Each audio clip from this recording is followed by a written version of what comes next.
Welcome back mga ropa, kwentuhan muna tayo. Pag-usapan natin, nandaya na para manalo ang kupunan ng Houston Rockets. Ito na ang napakadayang diskarte na ginawa ng kupunan ng Houston mga ropa para hindi sila masweep na 4-0 ng kupunan ng Los Angeles Lakers. Dito nga sa game na to mga ropa, na-ejected flagrant 2 foul dito si DeAndre Ayton mga ropa dahil hinit niya, tinamaan niya sa ulo dito si Alperen Sengun nung umatake ito at drumive dito sa main lane. Ngayon mga ropa, papakita ko sa inyo. Tinamaan naman talaga dito ni DeAndre Ayton itong si Alperen Sengun pag-atake niya mga ropa. Pero ang tanong natin dito, reasonable ba na ginawa ng referees na flagrant 2 foul ang tawag dyan kay DeAndre Ayton? At dahil sa flagrant 2 foul ni DeAndre Ayton mga ropa, ay na-ejected siya dito sa game na to. And take note lang din mga ropa, leading scorer si DeAndre Ayton bago ma-ejected. 19 points kagad ang mayroon siya sa loob lamang ng 25 minutes of playing time. At efficient 9 out of 12 siya sa may field mga ropa at 10 rebounds kagad ang tinatala ni DeAndre Ayton.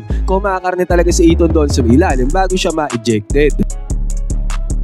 Ngayon mga ropa, dito nga sa video na to, iisa-isa na tihimay-may natin ang dahilan kung bakit natalo ang Lakers dito sa may Game 4. Akala ko nga mga ropa, sweep na to mga ropa, pero nakaisa pa nga kupunan ng Houston Rockets. At titingnan din natin mga ropa kung reasonable ba talaga yung pag-eject kay DeAndre Ayton dito sa game na to. Kung talaga bang tinulungan ng referee sa kupunan ng Houston Rockets para kunin ang Game 4 mga ropa at ma-extend pa ang serye na to. Ngayon mga ropa, ito ang game analysis at breakdown sa Game 4 ng kupunan ng Houston Rockets sa kupunan ng Los Angeles Lakers. Ito ang dahilan ng kanilang pagkatalo mga ropa. Simulan na natin to.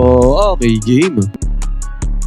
Ngayon mga ropa, dito tayo magsimula sa may third quarter. 56-47 ang score dito. Lamang ng 9 points sa kupunan ng Houston Rockets. Lumobo na sa 9 na puntos ang kalamangan din ng Rockets mga ropa. Pero dito na tayo sa may third quarter, second na magsimula dahil dito talaga nagkabakbakan. At the same time, dito naman sa may third quarter, mapapaliwanag pa din natin kung ano ang naging dahilan kung bakit natalo ang kupunan ng Lakers dito sa may game na to. Ito mga ropa, starting 5 muna tayo ng Lakers dito sa may second half. Usual starting 5 nila mga ropa. Ito din yung starting 5 nila sa pagbubukas ng game. Starting point guard dito, Luke Kennard, Marcus Smart mga ropa, vice versa, pwede magpalitan yan, pati sa may shooting guard. Ang mga forwards dito, Rui Hachimura at syempre si LBJ, vice versa, pwede magpalitan yan. Small forward, power forward, syempre DeAndre Ayton ang kanilang starting center. Ngayon mga ropa, yung defense ang ginagamit pa rin ng kupunan ng Lakers, syempre man-to-man defense yan na mayroong help defense mga ropa. Pumunta na tayo dito sa unang possession ng kupunan ng Houston Rockets.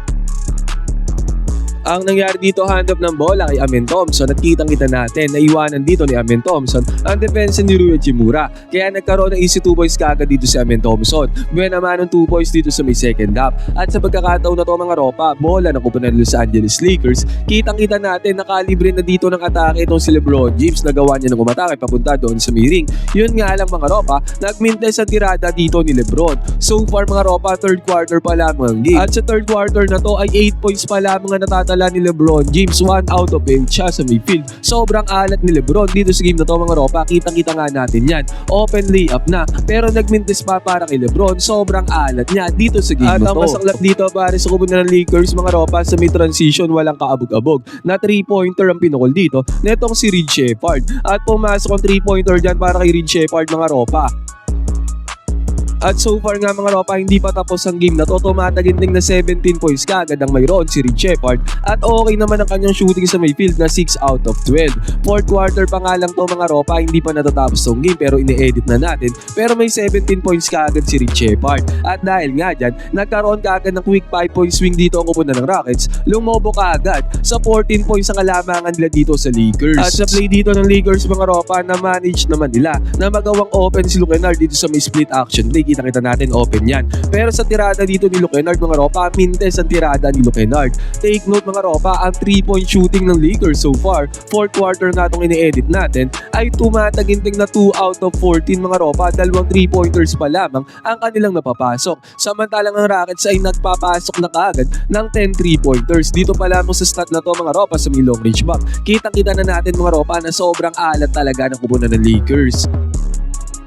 Nawala nga ang spark ng Lakers sa may 3-point area mga ropa, mintis na naman ang tirada dito ni Marcus Smart. At sa pagkakataon na to mga ropa, ang nangyari pa sa balasan ng bola dito ng kupunan ng Houston Rockets mga ropa, ganito na naman ginagawa nila doon sa games 1, 2, and 3. Pero sa pagkakataon nga na to, yung kumokonek talaga yung kanilang mga long range bombs at yung kanilang mga tirada, pasok na naman ang tirada dito nitong si Reed Sheppard. Grabing laking contribution ang ginagawa ni Reed Sheppard mga ropa. Nagising na siya dito sa may game 4 at on time yan mga ropa dahil nga masisweep na ng Lakers ang Rockets. Tamang uminit na si Reed Sheppard. At sa wakas mga ropa, heto nagkaroon ng good defense dito ang kupunan ng Lakers at sa good defense na yan mga ropa, ang nangyari pa na chase down lock dito ni Alperen Sengun. Ang depensa dito ni Marcus Smart. Na-check sila dito ng kupunan ng Rockets mga ropa, bigyang credits din natin ang depensa ang ginagawa ng kupunan ng Rockets. Pero after nyan mga ropa, another good defense na naman ang ginawa dito ng kupunan ng LA Lakers. At finally, nakapag-convert na sila dito ng puntos sa may fast break sa katauhan ni Rui Hachimura.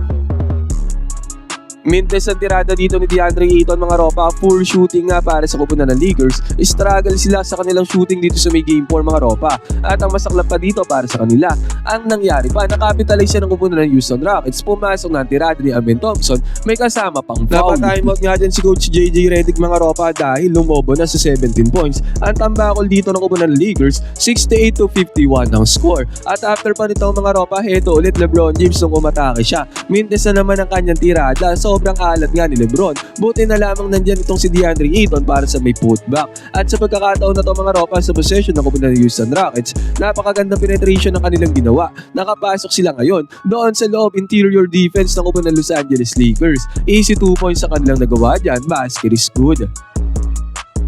Nagkaroon na nga ng good stop dito ang Lakers mga ropa, pagkakataon sana para tapyasan ng kalamangan ng Rockets. Pero again mga ropa, turnover na naman ang ginawa dito ng Lakers. Costly turnover yan mga ropa, walang napupuntahan ng kanilang possession. At dahil nga dyan mga ropa sa penetration dito, nang kupunan ng Houston Rockets sabay kick-out ng bola, papunta sa may left side corner 3-pointer. Kitang-kita natin magandang depensa na Brenobay dyan, Ilo Kennard magandang closeout pero still, pumasok pa rin na tirada dito na 3-pointer ng kupunan ng Houston Rockets. Talaga pumapasok at kumukonek yung kanilang mga tirada mga ropa kahit na maganda ang depensa ng Lakers against sa kanila. Napakagandang spin move naman ang ginawa dito ni Alperen Sengun mga ropa, nakapagpundar siya dyan ng easy 2 points. Nakachani din naman ng 2 points dito itong si Rui Hachimura. Ngayon mga ropa, pumunta tayo dito sa fast break attempt dito ni Alperen Sengun. Kitang-kita natin, pag-atake niya dyan mga ropa, tinamaan siya dito ni DeAndre Ayton. At nung nireview yan mga ropa, sinadya daw ni DeAndre Ayton ang pagtama dyan sa ulo ni Alperen Sengun. At dahil sinadya daw ni DeAndre Ayton na bigyan dito ng flagrant 2 foul si DeAndre Ayton mga ropa, ang saklap dahil si DeAndre Ayton ang leading scorer ng kupunan ng Lakers dito sa may first 3 quarters mga ropa. At dahil sa flagrant 2 na ejected dito si DeAndre Ayton sa game mga ropa, hindi na siya pinaglaro ng referees. Ngayon mga ropa, dito sa replay tignan natin, reasonable ba na bigyan ng patawan ng flagrant 2 foul si DeAndre Ayton ng referees mga ropa, o sa tingin nyo masyadong mababaw at masyadong manipis yung tawag ng referees, masyado silang sensitive? Kayo mga ropa, ano sa tingin nyo, tama ba na tinawagan lang ng flagrant 2 dito si DeAndre Ayton? Yun nga lang, costly yan para sa Lakers dahil nga si Ayton ang gumagawa at na-ejected pa siya mga ropa. Nakachani naman na 2 points dito itong si Rui Hachimura at after nyan 3-pointer pa ang pinasok dito ni Bronny James Jr. sa may right side para tapyasan ng kalamangan dito ng kupunan ng Houston Rockets. Yun nga lang mga ropa, ang masaklap sa bawat tirada ng kupunan ng LA Lakers ay may sagot dito ang Houston Rockets. Open 3-pointer mga ropa, hindi nabantayan. Basket is good para sa kupunan ng Houston. At sa possession dito ng kupunan ng Houston Rockets mga ropa, Reed Sheppard na nagmamando ng bola. At sa pagmamando niya ng bola dito, na-attract niya ang depensa dito ni Jig Larabia na binabantayan ang left wing 3-pointer. At dahil na-attract yan mga ropa, kita-kita natin pagka-kick out ng bola kay Jabari Smith. Open na open to mga ropa, nag-overreact si Jig Larabia dito kay Reed Sheppard mga ropa, kaya pag close up niya dyan, hindi na rin umabot. Tinirada na ang 3-pointer mga ropa at nakapag-convert dito ng 3-pointer na naman ang kupunan ng Houston Rockets. Buti nga mga ropa, bago matapos ang third quarter na to, si Marcus Smart ay sinarili na ang bola. Strong attack ang ginawa dyan ni Marcus Smart para sa easy 2 points. Natapos ang third quarter na to sa score na 90-65, tumataginting na 25 points na ang tambakol dito ng Lakers. Third quarter pa lamang mga ropa. Sobrang parusa ang ginawa ng kupunan ng Houston Rockets. Talagang bumawi sila dito sa may game 4. At after pa nito mga ropa, napakagandang setup play pa ang ginawa ng kupunan ng Houston Rockets. Alley-oop play papunta kay Amen Thompson mga ropa, reverse slam dunk ang ginawa dito ni Amen Thompson, basket is good. At si Marcus Smart mga ropa, minama ang depensa dito. Nakakupunan ng Houston Rockets mga ropa, nakapag-convert naman ng puntos dito si Marcus Smart. Pero sa pagkakataon na to mga ropa, pagka-kick out ng bola, sa may left side corner 3-pointer, pumasok ang tirada dito ni Aaron Holiday. Sunod-sunod na 3-pointers nga ang ginagawa dito ni Holiday mga ropa.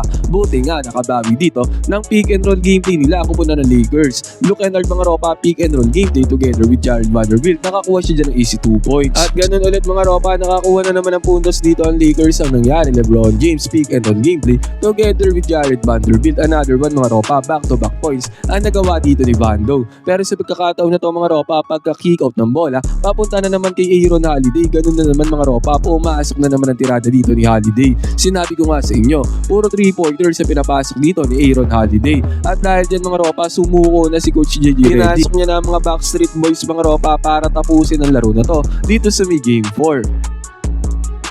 At mabilisan lang mga ropa, nakakuha kaagad ng good defense dito ang Backstreet Boys. Bronny James Jr. mga ropa, pinangunahan ng fast break at napakagandang alley-oop play pass ang ginawa niya papunta dito kay Adu Tiro. Monster slam dunk ang ginawa din ni Adu Tiro mga ropa, ang taas talaga niya tumalon at ang lakas ng katawan mga ropa, grabing highlight play ang ginawa niya ni Adu Tiro, basket is good. At after pa nga nito mga ropa, nakakuha ulit ng stop ang kupunan ng Lakers. Dalton Connect mga ropa, walang kaabog-abog, hindi na pinalapit yung defenders sa kanya dito sa may top of the key. Pinukol kagad ng 3-pointer mga ropa, pumasok para kay Dalton Connect. Kaya nagkaroon ng mini run dito ang kupunan ng Lakers mga ropa at eventually natapyasin na kalamangan. 100-83 ang score mga ropa, 17 points na lang biglang kalamangan dito ng kupunan ng Houston Rockets na kanina ay umabot na sa 28 points. Pero yun nga lang mga ropa, hindi na talaga napigilan ng Backstreet Boys dito ang kupunan ng Houston. Nakascore naman dito ang Houston mga ropa. At eventually nga mga ropa, natapos ang game na to sa score na 115-96. Lamang ng 19 points natapos ang game na to mga ropa ng kupunan ng Houston Rockets. Ngayon mga ropa, naniniwala ba kayo na sinadya ng referees na magkaroon ng flagrant 2 foul dito si DeAndre Ayton sa game na to mga ropa para ma-ejected siya sa laro na siya mismo ang gumagawa ng puntos para sa kupunan din sa Angeles Lakers. Reasonable ba ang ginawa ng referees na magbigay sila ng flagrant 2 foul against kay DeAndre Ayton mga ropa sa napakagandang nilalaro nito? Tumataginting na 10 points lamang ang ginawa ni LBJ dito sa game na to. 2 out of 10 siya sa midfield. 13 points si Rui Hachimura mga ropa at ang high scorer nga dito sa game na to para sa Lakers mga ropa ay si DeAndre Ayton na na-eject nga mga ropa. Si Marcus Smart ay nagtala lamang ng 9 points dito sa game na to. Si Luke Kennard naman mga ropa ay 7 points lang ang tinala. At napakababa nga ng puntusan ng Lakers mga ropa ng iba nilang players kaya wala talaga silang naging offensive output dito sa game na to. Ngayon mga ropa, ano masasabi nyo sa performance na ginawa dito ng kupunan ng Lakers? At syempre sa dahilan na natalo sila, pwede kayo mag-comment dyan sa baba ng inyong opinion, magkwentuhan tayo.